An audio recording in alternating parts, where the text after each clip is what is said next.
Bukhari itu ulama besar yang di masa kecilnya itu buta, Pak. Dan ketika buta itu orang tuanya lari-lari ke orang soleh untuk mendoakan putranya supaya putranya kembali penglihatannya. Dan beliau termasuk salah satu orang yang berkata, ya Allah, aku wakafkan anakku kalau engkau sembuhkan penglihatannya. Banyak para nabi dan orang soleh itu sering mewakafkan anaknya, Pak. Dan Imam Bukhari adalah salah satu di antara anak yang telah diwakafkan oleh ibunya untuk di jalan Allah. Makanya Imam Bukhari ketika buta, maka ibunya sibuk mendatangi orang solih untuk mendoakan putranya supaya kembali penglihatannya, karena dia ingin supaya anak itu bermanfaat untuk agama Allah. Di situ kita paham pahlawan Islam itu lahir dari seorang wanita yang sederhana dalam taat kepada Rabbnya.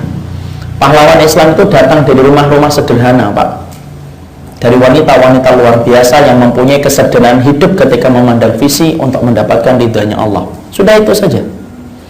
Lahirlah Bukhari, dan Bukhari pada satu waktu Allah memberikan karamah.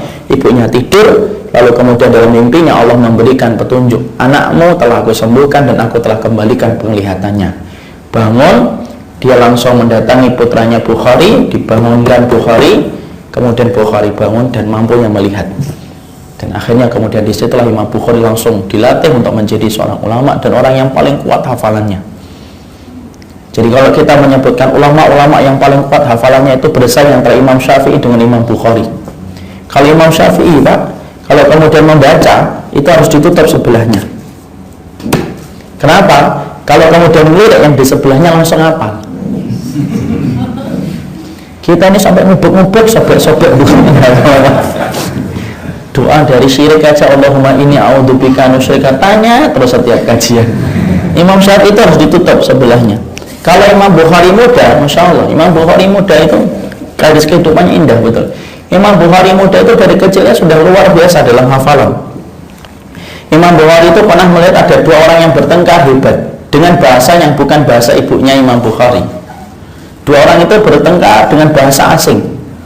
Dua orang itu bertengkar sampai hampir 1 jam. Setelah mereka bertengkar, mereka lapor kepada Qadhi. Sang Qadhi nanya, ada saksi nggak pertengkaran kalian? Ada, cuma anak kecil. Suruh datang ke sini.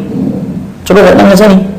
Tapi dia anak kecil, nggak paham. Itu pun kami menggunakan bahasa yang beda dengan bahasa dia. Datangkan ke sini, kata Qadhinya. Didatangkan Imam Bukhari. Imam Bukhari ditanya sama Qadhi, kamu dengar dua orang ini bertengkar? Iya. Tahu? Nggak paham. Tapi saya tahu apapun yang diucapkan oleh mereka. Orang ini ngomong gini, dijawab ini gini, terus dijawab lagi begini, dijawab ini begini, sampai 1 jam diceritakan lagi, tidak ada yang lupa. Imam Bukhari. Kalau hari ini Masya Allah, anak-anak kita juz 2 nafal, ibunya 3 sholat yang terakhir. Jadi kemudian disitulah bagaimana Imam Bukhari. Makanya akhirnya Allah memberikan keberkahan. Imam Bukhari adalah ulama yang hati-hati, Pak. Makanya sampai dia meletakkan hadis, sampai dia sholat istikharah, itu Imam Bukhari. Sampai kemudian seluruh ulama sepakat tidak ada sebuah kitab yang paling sahih setelah kitabullah kecuali adalah kitabnya Imam Bukhari. Menjadi sahih Bukhari.